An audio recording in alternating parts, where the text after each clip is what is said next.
E aí, meus alunos maravilhosos, tudo bom com vocês? Hoje vamos para mais uma aula de história, mas como sempre, antes de começar a aula, eu vou fazer um pedido. Se inscrevam no canal do QI no YouTube, beleza? Curtam também as aulas que vocês vão assistindo e divulguem o máximo que vocês puderem. Tenho certeza que você conhece alguém que precisa de aulas de qualidade e aqui no canal do QI essa pessoa vai encontrar, beleza? Vamos lá então falar sobre a continuidade da nossa matéria. Depois que os bandeirantes chegam aqui às minas, eles descobrem ouro. Então a gente começa um novo período da história do Brasil, que é o período da história das minas, certo?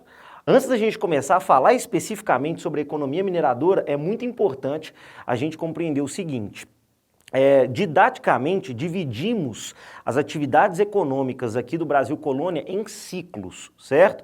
Então a gente fala do ciclo açucareiro, do ciclo minerador, só que quando a gente fala em ciclos, parece que um ciclo se termina para que o outro comece, né? E a gente inclusive falou nas últimas aulas sobre crise do açúcar, e logo depois aparece o ouro nessa brincadeira.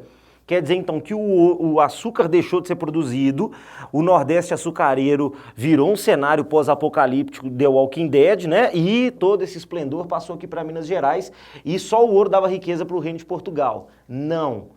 De novo, gente, eu falei isso em outras aulas. O açúcar continua sendo a principal atividade econômica para abastecimento da coroa portuguesa. O ouro, ele vai ser responsável ali por sanar uma parte da crise, mas o açúcar ainda continua tendo um alto valor no mercado, por mais que a concorrência dos holandeses faça com que esse valor caia, beleza? E a economia açucareira no Nordeste continua muito bem, obrigado. Ela só vai ser superada como principal atividade econômica aqui do Brasil pelo café, e a gente nem é mais colônia, aí a gente já é independente, já estamos no período imperial, tranquilo? Então é importante pensar o seguinte, o ouro está se desenvolvendo aqui, beleza? Mas o açúcar continua também sendo produzido e continua enriquecendo o Reino de Portugal. Dito isso, vamos falar aqui então sobre a economia mineradora e a gente vai falar de alguns outros aspectos administrativos, sociais que se desenvolvem em função dessa economia mineradora, beleza? Primeira coisa que a gente vai falar é sobre a incidência do ouro aqui no Brasil. Será que é a primeira vez que se tem notícia de ouro aqui no nosso território? Não, né? Na verdade, os portugueses, eles desenvolvem uma economia muito rica, que é a economia açucareira. Só que, você acha que um reino europeu não vai querer, em momento nenhum, uma jazida de metal precioso para se explorar? No ano de 1560, surge a notícia de que existe ouro aqui no Brasil, certo? 1560, gente. Olha só, ainda no século XVI, durante os primeiros anos da nossa colonização, surge essa notícia de que encontraram uma montanha recheada de ouro. Gente, essa é a lenda do Eldorado, olha só. Os caras acreditavam que existia aqui ou uma civilização ou uma reserva de ouro muito grande. E eles, em 1560, vão se frustrar bastante. Ali na região entre São Paulo e Paraná, de onde saiu essa notícia de que existia ouro, os portugueses vão averiguar e eles descobrem que esse ouro, além de em pouquíssima quantidade, ele é de difícil exploração, porque é um ouro que pode ser explorado em profundidade, beleza? Então, é por isso que em 1560 a gente não tem o início da nossa atividade mineradora. Já no ano de 1690 surge uma nova notícia, já no período de crise da coroa portuguesa, já no período de crise da economia açucareira, com a coroa incentivando outras atividades a acontecerem, em 1690 surge uma nova notícia de ouro disponível aqui em Minas Gerais. E diferentemente do ouro encontrado lá em São Paulo, o ouro daqui é um tipo de ouro chamado ouro de aluvião. Ouro de aluvião é aquele encontrado às margens do rio, né? Tudo quanto é sedimento que o rio carrega é sedimento aluvional. E esse ouro é encontrado, a princípio, nesse leito desses rios. É por isso que ele é chamado de ouro de aluvião. Gente, se o ouro ele está minando e o rio está carregando, é porque a disponibilidade de ouro aqui é muito grande. E isso vai, obviamente, despertar nesse momento, o interesse da coroa portuguesa e de mais um monte de gente, certinho? Vamos lá, gente. Com a notícia e a concretização dessa quantidade absurda de ouro aqui nesse território, vocês vão de convir comigo que há uma maior possibilidade nesse momento de enriquecimento. Por quê? Antes, para você enriquecer, você tinha que receber terras da coroa portuguesa ou então de um capitão donatário, né, uma sesmaria. Você teria que investir um dinheiro pesado para construir um engenho, você teria que gastar um dinheiro também pesado para poder comprar uma quantidade enorme de escravizados para poder trabalhar nessa lavoura. E não era todo mundo que tinha capacidade para construir engenhos e comprar escravos africanos, certo? Aqui, o ouro descoberto, o que você precisa fazer a princípio? O ouro de aluvião. É só pegar.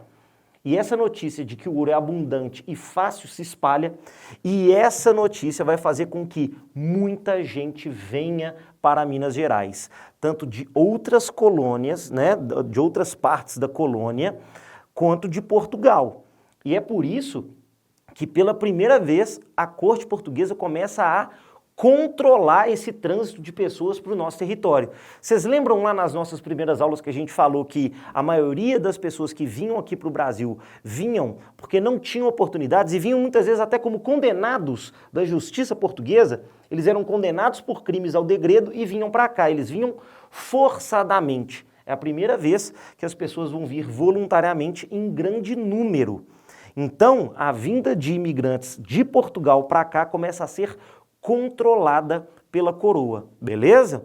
Só que a migração interna de outras regiões aqui para a região de Minas vai ser muito, mas muito intensa e vai definir o nosso modelo de colonização dessa região. Tranquilaço?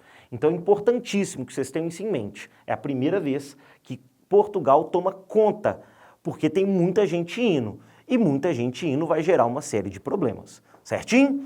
Olha só, com muita gente se concentrando em um mesmo espaço ao mesmo tempo, a gente vai ter o desenvolvimento de um ambiente urbano. Olha só, a gente já tem um paralelo com o ambiente açucareiro, né?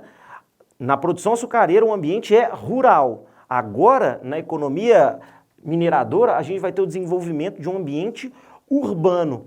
E todo ambiente urbano é complexo do ponto de vista social. Se você quer, a gente tem um maior índice de urbanização, a gente tem uma maior complexidade social, certinho?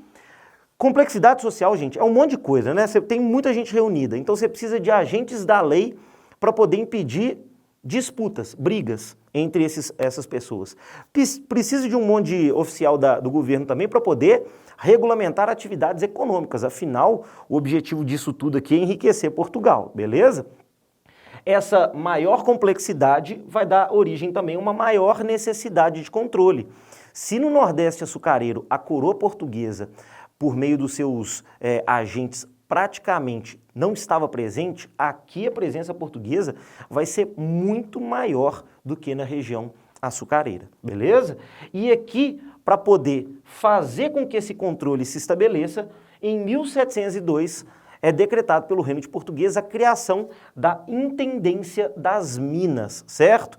O que é essa Intendência das Minas? É um órgão oficial vinculado à coroa portuguesa que é responsável, entre outras coisas, por controlar o trânsito de produtos e de mercadorias dentro dessa região mineradora, não só do ouro, como eu disse, maior complexidade social, maior índice de urbanização. A gente vai ver que a possibilidade de enriquecimento ela vai extrapolar a mineração, né? Vão existir várias possibilidades de enriquecimento. Então, o controle dessas mercadorias que entram e saem de Minas Gerais vai ser controlada pela Intendência das Minas por meio daquilo que a gente chama hoje de Estrada Real. Se você já veio em Minas Gerais conhecer os nossos pontos turísticos, muito provavelmente você já visitou algum trecho da Estrada Real, que era essa estrada oficial de transporte de mercadorias para a região de Minas Gerais, beleza? Outra coisa também que a Intendência das Minas regulamenta são os impostos régios, os impostos estabelecidos lá pela coroa aqui para a nossa região das Minas. A gente tem vários, tá, gente? Quando a gente falar mais para frente de administração da região mineradora, nós vamos ver que esses impostos, eles são vários e eles são sobre quase toda a população das Minas, beleza? E por último, a gente tem que lembrar de um seguinte: quem descobre o ouro aqui nessa região das Minas são os bandeirantes, incentivados inclusive pela coroa portuguesa. Só que, como eu disse, eles descobrem e se julgam no direito da exploração e da administração dessa região de Minas. Só que tem um monte de gente de fora também interessado nisso, beleza? Vem muito latifundiário do Nordeste para cá, para poder, já que tem muito dinheiro, tem muitos escravos, acreditam o seguinte: olha, eu tenho poder suficiente para poder administrar e explorar esse ouro. E esses estrangeiros que vêm para cá, eles vão começar a entrar em conflito com esses bandeirantes que já começavam ali essa atividade de exploração e se julgavam no direito de administrar, o que é bastante justo porque eles encontraram, beleza? Esses bandeirantes, eles vão, inclusive, entrar em conflito e dar um apelido pejorativo a esses forasteiros que vêm aqui e acham que pode explorar esse negócio. Eles vão chamar esses forasteiros de emboabas. Porque, como eu disse para vocês, os bandeirantes, a visão tradicional é aquele homem, né? O Domingos Jorge Velho, bem vestido, de chapéu, roupa militar, barbudo, branco, mas a gente viu que a realidade é diferente, né? Grande parte dos bandeirantes, eles são mestiços e andavam descalços por causa de uma tradição indígena que eles incorporaram. Quando vêm esses forasteiros, eles vêm vestidos igual esse bandeirante tradicional que a gente falou, né, dessa idealização do bandeirante. E por estarem vestidos, eles vão ser chamados de emboaba, que é essa ave que tem os pés cheios de pena, tranquilo? Esses conflitos, gente, eles vão desencadear uma guerra.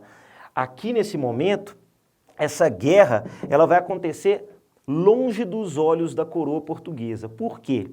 Gente, ela acontece entre 1707 e 1709. Beleza, Portugal já determinou a criação da Intendência das Minas, mas não foi instituído de fato um governo aqui, não tem gente ainda para poder administrar, então a coroa ainda não está nesse território. Quem vai disputar, quem controla, são esses emboabas, forasteiros, com os bandeirantes. E essa guerra vai ser vencida em 1709 pelos emboabas, pelos forasteiros. Também, né, isso agradou bastante a coroa portuguesa, porque quem que a coroa ia querer administrando seu território?